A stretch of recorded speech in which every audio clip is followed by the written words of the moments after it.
The south wind is blowing hard on the coconut palms, ruffled by the gusts. It's 6 in the morning. The day is struggling to break.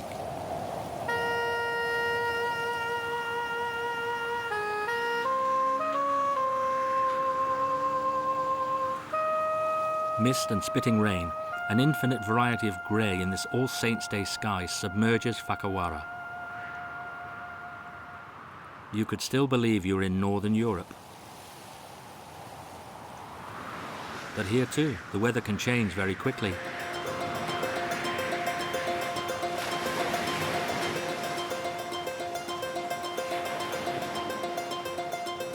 The tropical depression has passed.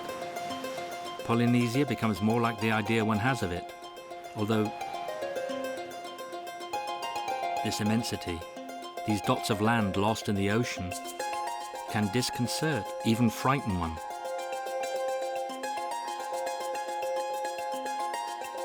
The Tuamotus, or the world of atolls. 84 low islands, circles and crowns of coral in the heart of the Pacific to the north of Tahiti.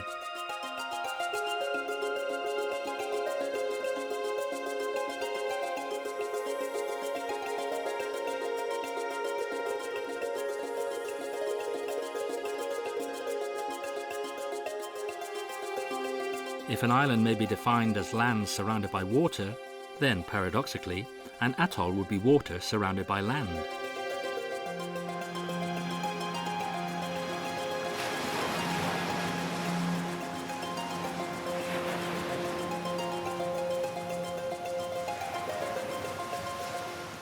On Tuamotus, the biggest of all the atolls is Rangiroa.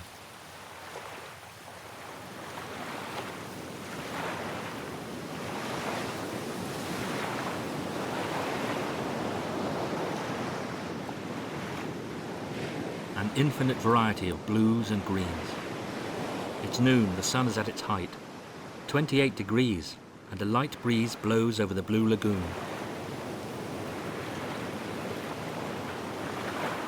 A few strollers come to say hello to a group of sharks who don't appear to be worried by the temperature of the sea. In 1 foot of water, it can reach 40 degrees and deprive marine life of oxygen, so they prefer to swim in the deeper waters of the lagoon. There, where it's all blue.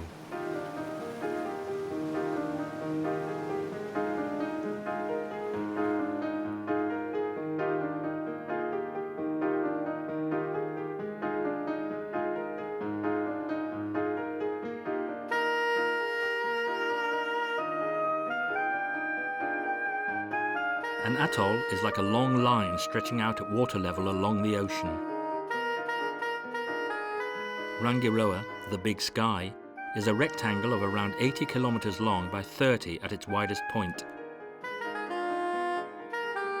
The atoll is a closed world, except near the channels where the lagoon and the ocean meet. This open breach in the cordon of coral is the entrance and exit for all marine life. Twice a day, with the tides, the lagoon empties, then refills. It's also around these channels that man has usually settled.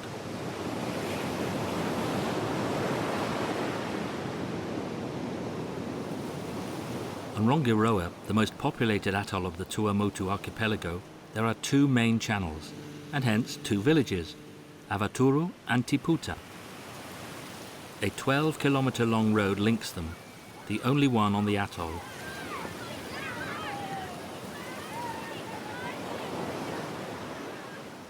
The junior high and high school educate the children who come from the islands, some of which are so distant that they only return home a few times each year.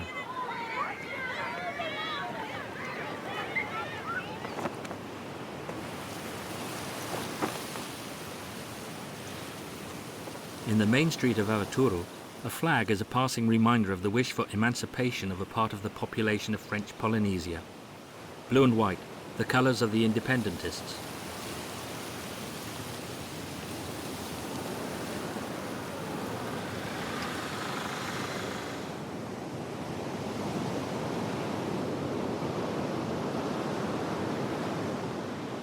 Is it a symbol of attachment to the Republic?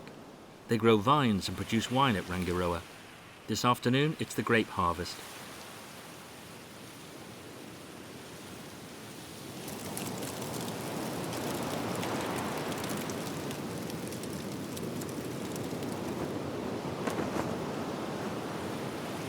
And in this mecca of scuba diving, even soccer has its fans.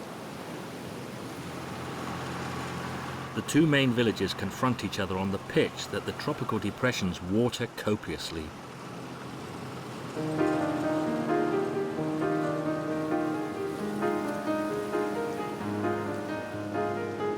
And so goes life between the two channels.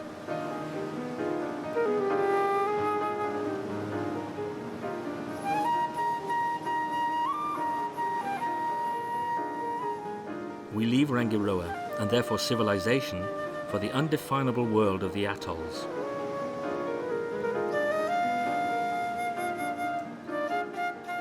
The impression is of going from one dead space to the next. Some people say there's nothing to see on an atoll, that boredom and isolation make living there difficult.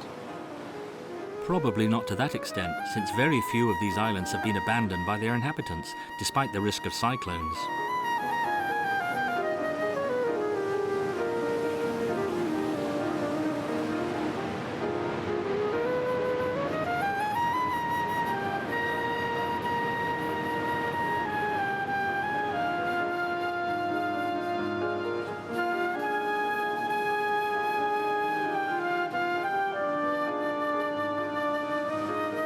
The last cyclone in the Tuamotus was in 1983 when Arutua was swept by a tidal wave.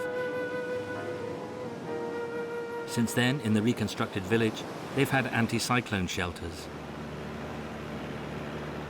On the pearl farms, it's not so much cyclones that they monitor, but the quality and temperature of the water.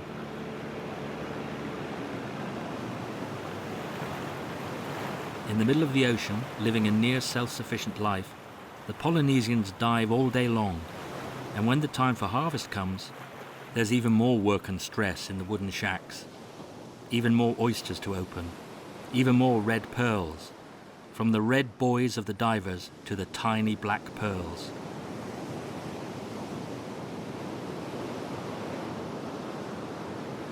Here they say that pearls drive you mad. They drive you mad because for 20 years or so, they've turned over a lot of money.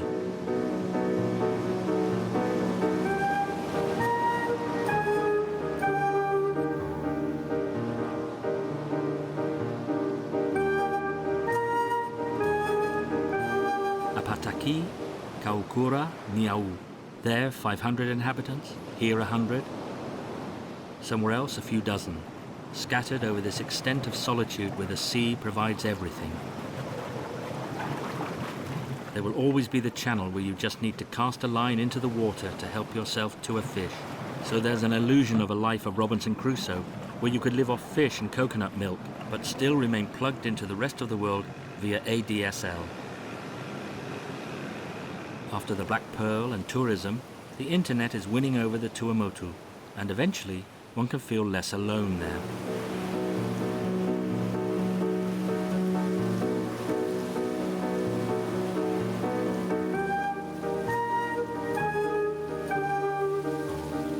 Generators, or better still solar panels, provide energy.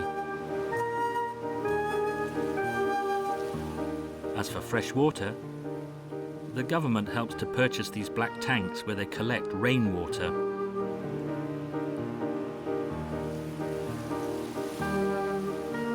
In this enigmatic and fragile landscape, one island stands out.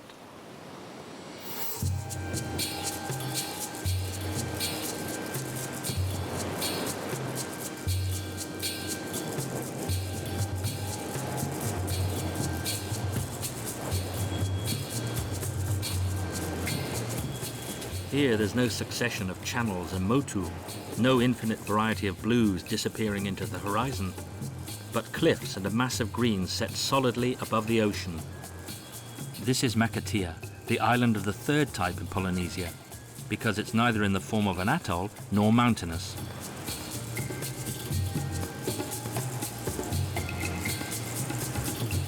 It appears deserted, but it was home to as many as 3,500 inhabitants.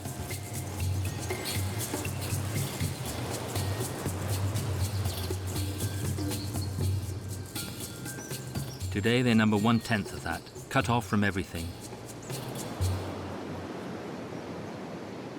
Difficult to supply with fuel, Makatea is one of the rare islands in Polynesia to have a solar power station to provide electricity for its population.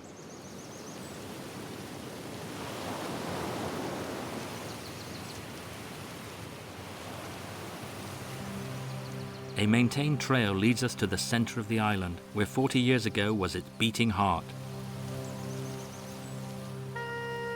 The phosphate mines.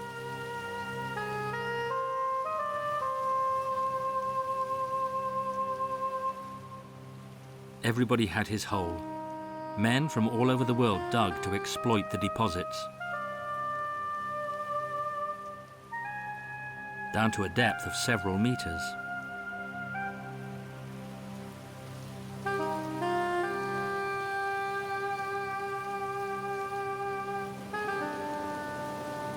Hidden under the vegetation, there's even a railway line, the only one in the whole of French Polynesia. It carried the deposits to the port, where the cargo ships came to dock.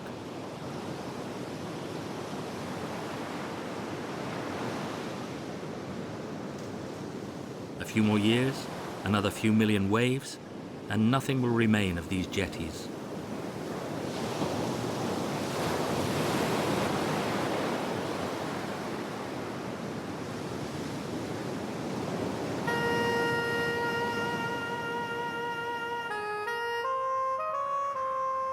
We move away from Makatea, definitely unique in the Tuamotu landscape, the islands of the high seas.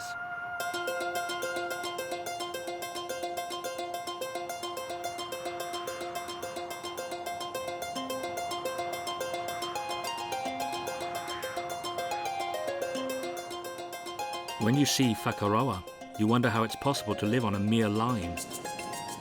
There's a road, tarred in honor of a president of the Republic who finally never came. But it's only a few kilometers long.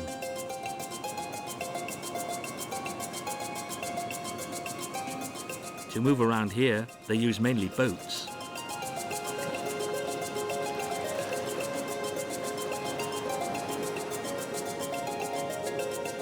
You look in vain for landmarks. You find a sort of tower, a pyramid, built for what? By whom?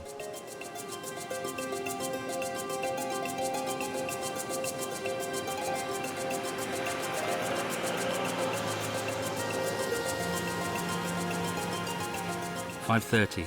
We must get home quickly before night falls." There are legends that persist in the Tuamotu, like the stories of ghosts that appear when the sun sets.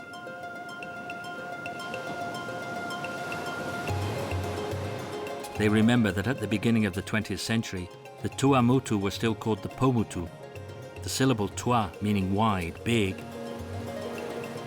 The syllable po is said to signify something dark, nocturnal. Despite the efforts of the missionaries, ancient beliefs are still alive in these lands. Spirits which are said to bring the rain and the sunshine. As if these islands were not mysterious enough already.